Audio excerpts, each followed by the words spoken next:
इस समस्या के बारे में ये पता चला कि ये किसी वर्ग विशेष की समस्या नहीं है।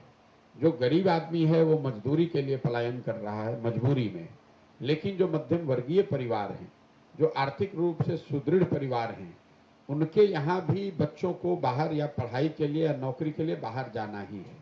तो इसका एक जो सामाजिक असर हुआ है कि बिहार में परिवार की परिकल्पना ही धीरे धीरे खत्म होती जा रही है। किसी भी परिवार में जो नवयुवक है, जो पुरुष है, उसको अपने परिजनों के साथ रहने का सुख नहीं है। गांव में जब हम लोग जाते हैं तो 50 से 60% नवयुवक या तो पढ़ाई के लिए या रोजी रोजगार मजदूरी के लिए बिहार से बाहर रह रहे हैं। तो गांव में ज़्यादातर आप देखेंगे या तो हम लोग को महिलाएं मिलती हैं, छोटे छोटे बच्चे मिलते हैं या बूढ़े लोग मिलते हैं।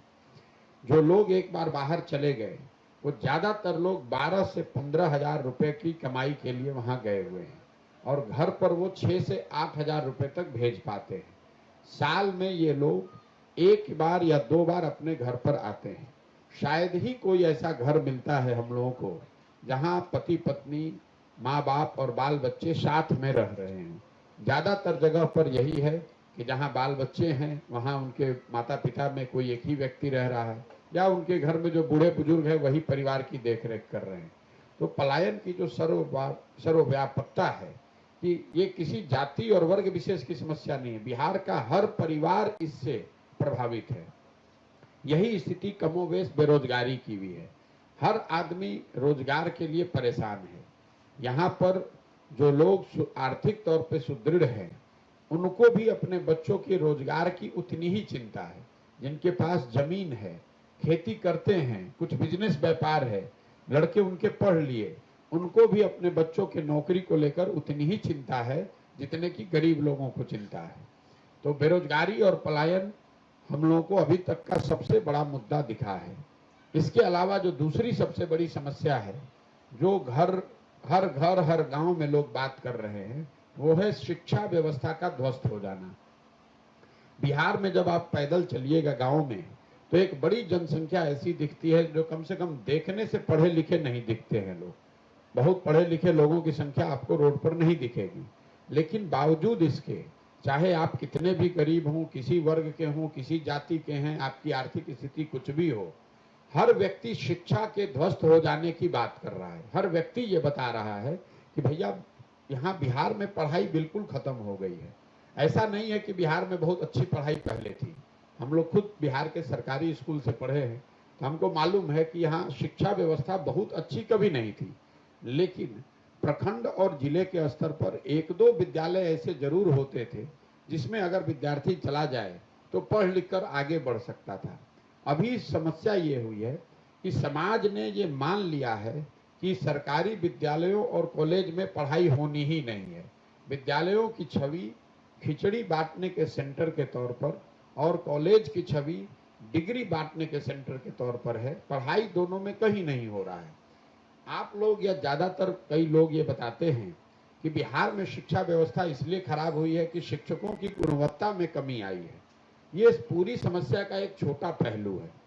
सिर्फ नियोजित शिक्षकों की गुणवत्ता की वजह से शिक्षा व्यवस्था ध्वस्त नहीं हुई है। क्योंकि ऐसा मैं इसलिए कह रहा हूँ, आप कॉलेज का उदाहरण ले लीजिए। कॉलेज में तो नियोजित शिक्षक नहीं है, वहाँ पर तो खिचड़ी नहीं बट रही है, वहाँ पर तो बिल्डिंग है, बच्चे हैं, वहाँ पर भी पढ़ाई नहीं हो रही है। तो कहीं ना कहीं इस विषय के को गहराई से आप देखेंगे तो पता चलेगा कि पिछले 15-20 सालों में शिक्षा को लेकर जो सरकार की उदासीनता रही है और समता मूलक शिक्षा नीति बनाने के चक्कर में पूरे गांव पंचायत पूरे बिहार में विद्यालयों के नाम पर बिल्डिंग बना दिए गए। नतीजा ये हुआ कि जहां बिल्डिंग बने हैं वहां शिक्षक नहीं है, जहां शिक्षक हैं वहां बिल्डिंग नहीं है, जहां शिक्षक और बिल्डिंग दोनों है वहां छात्र नहीं है, और जहां तीनों है वहां पढ़ाई ही नहीं है। तो ये जो पूरी व्यवस्था ध्वस्त हो गई है, मुझे लगता है कि बिहार के शासन इस दौर का जब इतिहास लिखा जाएगा तो नीतीश कुमार के शासन काल का सबसे बड़ा काला अध्याय अगर किसी चीज को बताया जाएगा तो वो ये होगा कि एक पढ़े लिखे व्यक्ति के मुख्यमंत्री रहते हुए बिहार में शिक्षा व्यवस्था का चौपट हो जाना उनके शासनकाल की सबका सबसे बड़ा काला अध्याय है।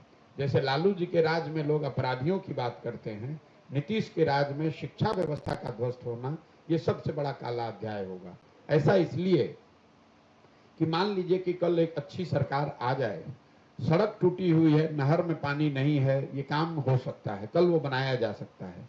लेकिन जो 2 पीढ़ियां इस ध्वस्त हुई शिक्षा व्यवस्था से पढ़कर निकल गई या बिना पढ़े निकल गई, अब जीवन भर एक अच्छी सरकार यहाँ आ भी जाए तो भी उनको जीवन भर शिक्षित समाज के पीछे ही चलना पड़ेगा।